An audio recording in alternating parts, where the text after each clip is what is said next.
Ayun, good morning kung muli sa inyong lahat mga kabayan. It's a Friday morning. Unang araw sa buwan ng Nobyembre.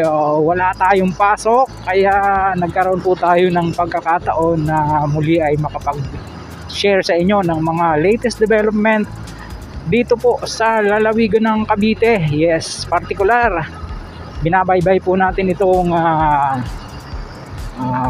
Arnaldo Highway. Ayan, palabas po dyan sa Governor's Drive. Oras na po natin, alas 9:15 ng napakagandang umaga. Parang walang bagyo nagdaan, ano? Samantala ay bago po natin ayun nga po pala ang ating update sa inyo, itong isang bahagi ng Calax dito sa Governor's Drive Interchange ang ating pong i-share sa inyo.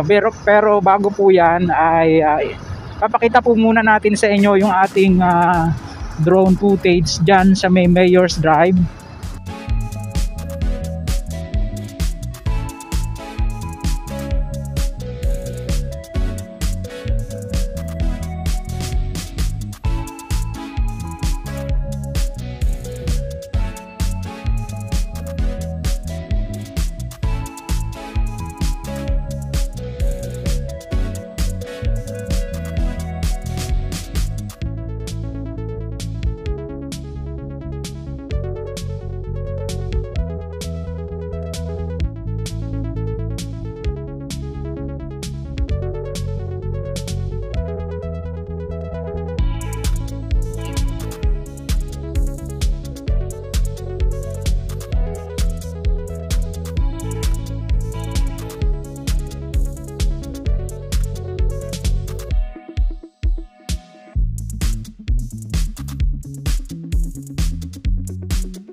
Yan po yung kasalukuyang development dyan.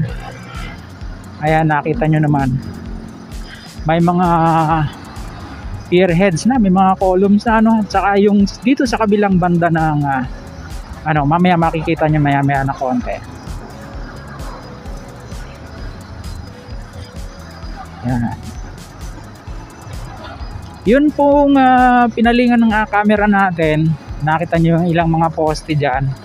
Papunta na po yan ng Arnaldo Highway uli. Yan, nakikita nyo na yan.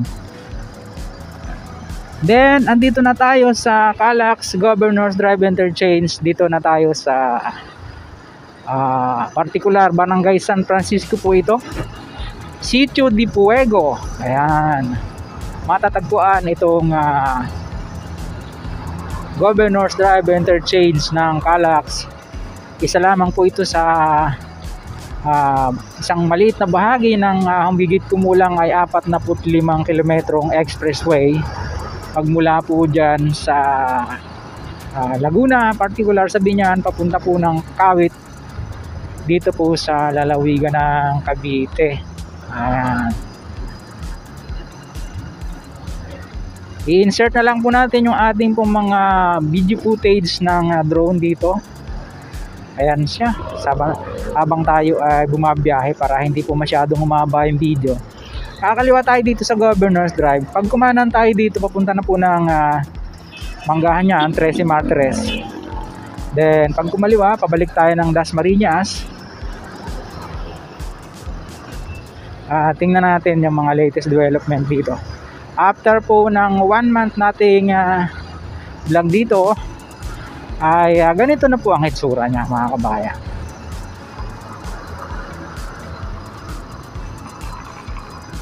Dito na tayo sa Diversion Road. Merong ilang bahagi napakalubak, grabe. Lumalim yung yung mga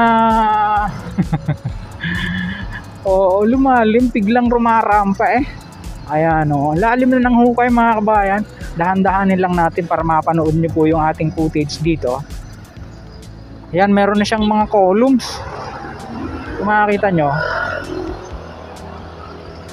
Ngayon po kasi ay special non-working holidays, kaya halos walang gumagawa. Ang lalim na pala ng hukay doon. Yan, nakita nyo sa ating drone video.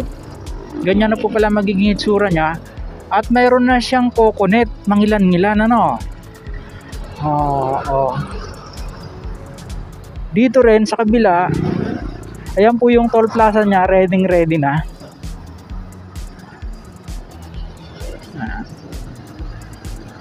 Ayan po yung ating mga footage, mga highlights ng ating vlog dito po sa Governor's Drive Interchange ng Calax.